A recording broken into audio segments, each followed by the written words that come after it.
আসসালামু আলাইকুম। হ্যালো বন্ধুরা, তোমরা কেমন আছো? আশা করি তোমরা ভালো আছো। আমিও আলহামদুলিল্লাহ ভালো আছি। আমার শখের কিচেনে তোমাদের সবাইকে স্বাগতম। প্রতিদিনের মতো আবারও একটি রেসিপি নিয়ে আসলাম। মুরগির মাংস দিয়ে ভাজা পুলি পিঠা। মুরগির মাংস দিয়ে ভাজা পুলি পিঠাটা অনেক টেস্টি, অনেক মজা।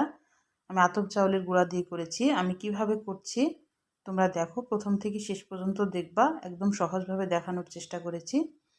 প্রথম থেকে শেষ পর্যন্ত না দেখলে বুঝবা না। একদম উপরে একদম মচমচা, ভিতর একদম নরম, খুব সুন্দর পিঠাটা। চলো আমি শুরু করি। প্রথমে আমি মুরগির মাংসের কিমা নিয়েছি, ছোট ছোট পিস করে কেটে নিয়েছি। আর এখানে মশলা অ্যাড করছি: আদা রসুন জিরা বাটা, কাঁচামরিচ বাটা, লাল লঙ্কার গুঁড়ো, ধনিয়ার গুঁড়ো, গরম মশলার গুঁড়ো আর হলুদ গুঁড়ো। আমি পরিমাণ মতো অল্প অল্প করে নিয়েছি। তারপরে এখন আমি স্বাদ মতো লবণ দিলাম।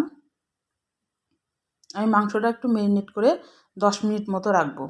1 টেবিল চামচ সয়া সস দিচ্ছি।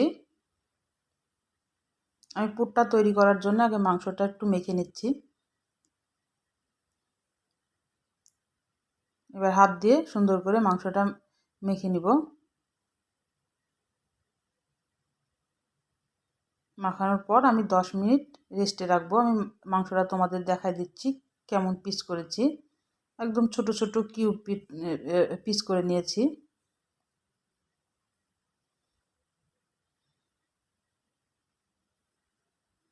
ভালোভাবে মেখে আমি 10 মিনিট রেস্টে রেখে দেবো। পিঠাটা অনেক সুন্দর হয় খাইতে এইভাবে করলে। আমি কিভাবে করছি দেখো। আর আমি আটাটা মাখার জন্যে আমি এখানে পানি নিয়েছি আর একটু হলুদ গুঁড়া নিয়েছি, দিয়ে আমি ফুটাই নিচ্ছি। আমি হলুদ গুঁড়ার পানি দিয়ে আমি আটাটা মাখবো। চাউলের গুঁড়া নিয়েছি, আমি আতপ চাউলের গুঁড়া। আমি সিদ্ধ করব না, আমি গরম পানি দিয়ে একটু স্বাদ মতো লবণ দিলাম। গরম পানি দিয়ে সেই হলুদের পানিটা আমি আটাতে দিয়ে সুন্দর করে মেখে নিব। একটা রুটির ডোয়ের মতো তৈরি করে নিব। এখানে শুধু হলুদই দিয়েছি পানিতে, আর কিছু না। ছোটোকালে দেখতাম নানি দাদিরা এভাবে পিঠাটা করতো।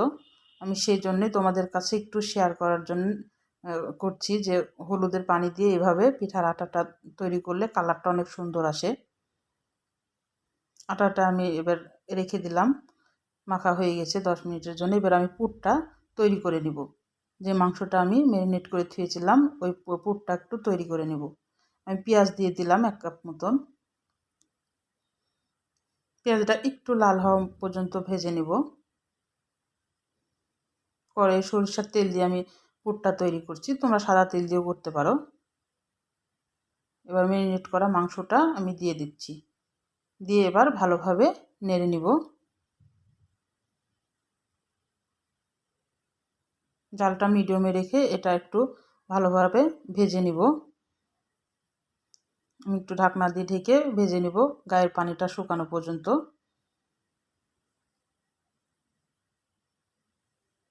পিঠাটা একবার তৈরি করে খেয়ে দেখো বন্ধুরা, অনেক মজা লাগে। উপরটা একদম মচমচা হয়, ভিতরটা নরম, খুবই সুন্দর লাগে পিঠাটা।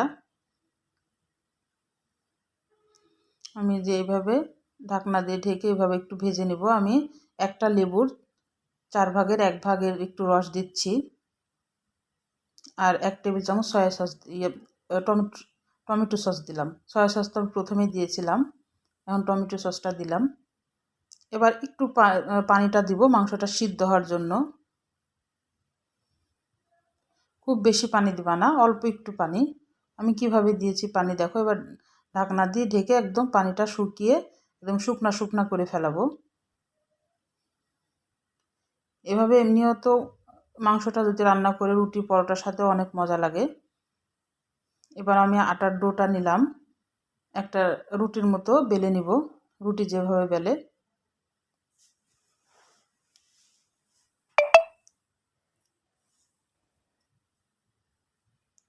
রুটি ডোয়ের মতো করে সুন্দর করে বেলে নিব।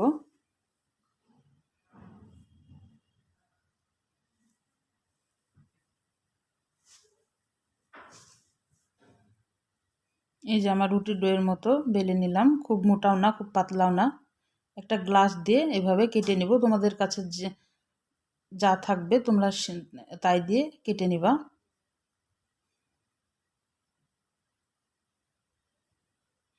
এবার আমি পিঠাটা কিভাবে তৈরি করছি দেখো। এবার এই পুরটা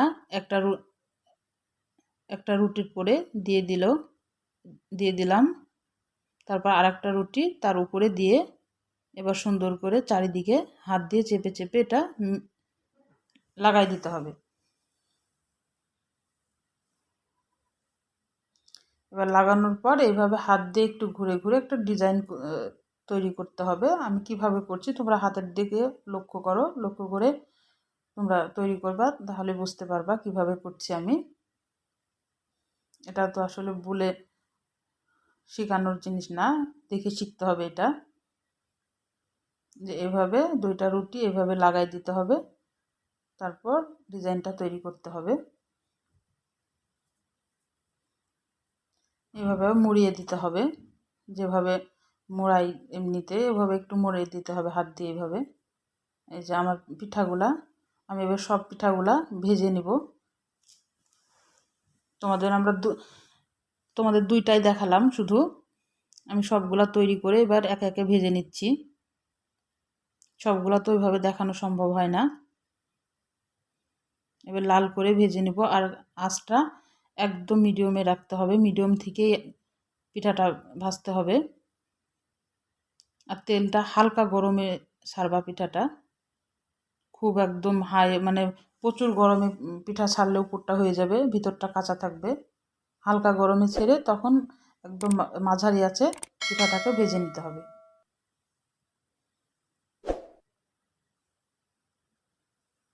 এইভাবে লাল করে পিঠাটা ভেজে নিতে হবে। আমি তোমাদের পিঠা একটা ভেঙে দেখাচ্ছি, দেখো ভিতরটা কত সুন্দর আর উপরটা কি মশমশা। প্লিজ আমার রান্নাগুলো যদি তোমাদের ভালো লাগে আমার চ্যানেলটাকে সাবস্ক্রাইব করে দিও, আর একটা লাইক দিয়ে আমার রান্নাটা দেখা শুরু করো, আর একটা ছোট্ট কমেন্ট করে জানাও আমার রান্নাগুলো কেমন লাগে। তোমাদের একটা কমেন্ট একটা লাইক আমাকে অনেক উৎসাহ করে রান্নার জন্যে।